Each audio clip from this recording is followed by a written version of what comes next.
Welcome, ladies and gentlemen. This is Shark Bite with Pat Brown. I am here with Coach Rich Harrigan. The final score was DC 49 and New York Sharks 6. Coach, of course, it's not the outlook that you were looking for. A lot of detriment in the beginning of the game. Can you talk a little bit about that? Well, it seemed like we were a little flat today coming out. We had a few players who were late. I think that helped a little bit with that. Me, myself, didn't get here on time. But once the whistle blows, all that goes to the side. And, there was nothing new, nothing unusual from what the DC team was showing us. They go off tackle, I formation, and we're ready for it. But if you don't execute your defense, then it doesn't really matter. So we eventually fixed it. We got a little better at it, but before you turn around, you're down 21, 28 points. And that's the detriment right there when you don't execute your defense.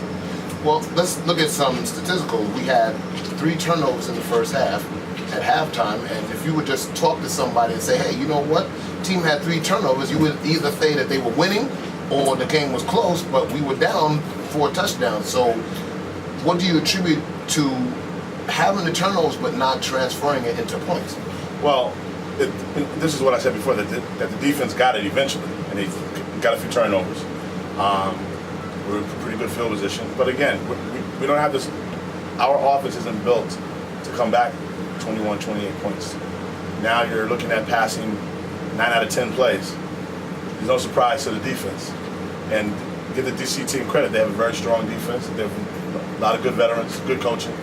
And if you don't have to worry about anything new or have to worry about the running game, you're basically just putting 6, 7, 8 people in the box, and you got good coverage.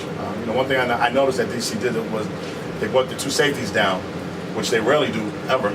So they adjusted. You probably saw it on film, and they remember from the past couple games that we played them. We usually hit them in those areas. So that's what I attribute to that, is that the offense has to move the ball. And again, we just down 21, 28 points. It's going to be hard to come back from it. Well, definitely want to hit this. End of the first half, 1st and goal on the 6. We get a couple of penalties, reset downs. We're inside the 5. Again, we're still in the spread. Walk me through the process that you're thinking about. Should we go short yardage while we're not in short yardage? Give me a perspective, because I didn't understand why we weren't in that short yardage set. Well, I still have confidence in my offensive coordinator. He still has to call the plays that he thinks that'll work. The players still have to execute those plays. Whether it's spread, whether we go wishbone, whether we run the ball or we pass the ball. If we don't execute the plays, we don't block the players we're supposed to play and block them effectively. If we don't get out of the pocket effectively, if we don't throw the ball effectively, if we don't run our routes effectively, I don't care if you're on the goal line or if you're on the 50-yard line. 9 out of 10 times you're not going to do well.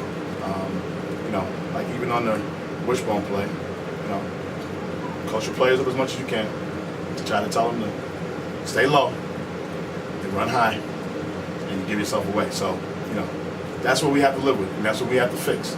Get back to the drawing board, correct it again. We have to get a little bit more creative out of the wishbone as well. Coming out in the second half, it looked like it was a total different team. Defense comes out, bang, 3 straight stop for losses, force them to punt. Then Mully hits the big pass to Pringle. We're on the board. How did that feel, scoring after not scoring the past 2 games? Well, when you're down at that point, at halftime by that many points, there's really not a whole lot of adjusting you can really do that's going to change too much.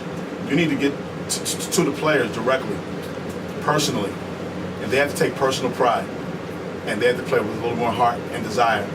And sometimes you got to scratch all the X's and O's, and just know your assignment, but play it hard, and play it like it's the last game of your life. And that's basically what I told them, not at halftime, actually in the middle of the second quarter. We finally started stopping them, except for a couple of key plays. I just told them, you have to find it in yourself now to leave this field feeling that you did the best you could. If you're not doing the best you could, then you're not playing with that heart, you're not playing with that desire. So I think that may contribute to why the second half we came out a little bit stronger. You know, and so you got to understand, at that point, DC's up. You know, they're pretty predictable what they're going to do. They're not going to pass the ball a whole lot. They're probably going to run the ball and, you know, just and try to move the chains. So we were prepared for that, and the girls stepped up.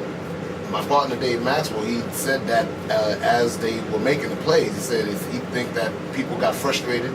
They looked inside themselves and said, you know what, I'm not just going to lay down and let this happen. And they came out and, like I said, bang, bang, bang, 3 straight stop for losses. They punt, we score, come back again. We stopped them for another short loss, and then unfortunately the weather took over. And can you talk a little bit about, are you disappointed that the weather kind of just stopped us from continuing to improve on our play? And not about the score, it's just about playing the game. So how do you feel about, you know, the weather being... No, we're definitely disappointed. You know, this is the second game this year that we had to stop. You know, that we couldn't continue the game to its end. We couldn't have a complete game. So for us personally, as coaches as well, we just feel the game was incomplete. And you know, but you don't have control of these things. Things you can't control, you can't worry about. You can only control what you personally can do. And I give my players credit; they kept their heads up, and we played the hardest third quarter I've seen all year. Hopefully that will translate into our next game in 2 weeks, because right now this game is behind us, and we're looking forward to having a week off, get back to the drawing board, fix what needs to be fixed, and play the kind of football that I know that this team can play. Last 2 weeks of the season, you got Central Maryland, you have Baltimore, one's away, one's home. What is your prognosis going into that Central Maryland game, and what did you tell the team after this game to get them prepared for those last 2 weeks? We want to come down to the Maryland area in 2 weeks with a better outcome, and we want to finish the season off at home for our fans, for the people that support us, as strong as we can. We want to get to 500. That's the best we can do now for the regular season, and prepare for the next season, which will be the playoffs. All right, Coach, I thank you again for your time. We hope to get back to New York safe. We have the week off. Before we go, can you talk a little bit about the girls' camp that the Sharks sponsor every year? Yeah. For girls between 13 and 17. Well, it's actually it's a football camp for high school age girls. It's actually funded by the Fins Foundation, which is a nonprofit organization for the New York Sharks. I think it's the 9th annual or 8th annual camp. It's a great camp for young high school girls to learn football from the players themselves. The players are the coaches, and they have a guest athlete who comes down and talks about, you know, how to make it as a professional in the sports and that stuff, and talks about staying in school and all that. And it's a fantastic endeavor. So anyone interested, go to the website, get the information, and come and check out the Sharks on May 18th at Staten Island University. Yeah, College of Staten Island. Right. May 18th, this Saturday, whole day. The NFL has gotten involved now, so I'm looking forward to seeing what their involvement is. But this is Shark Bite with Pat Brown. Our next broadcast will be coming in 2 weeks as the Sharks travel down to Central Maryland to take on the Central Maryland Seahawks. This is Pat Brown. This is 2013 New York Sharks football on the Women's Football Network.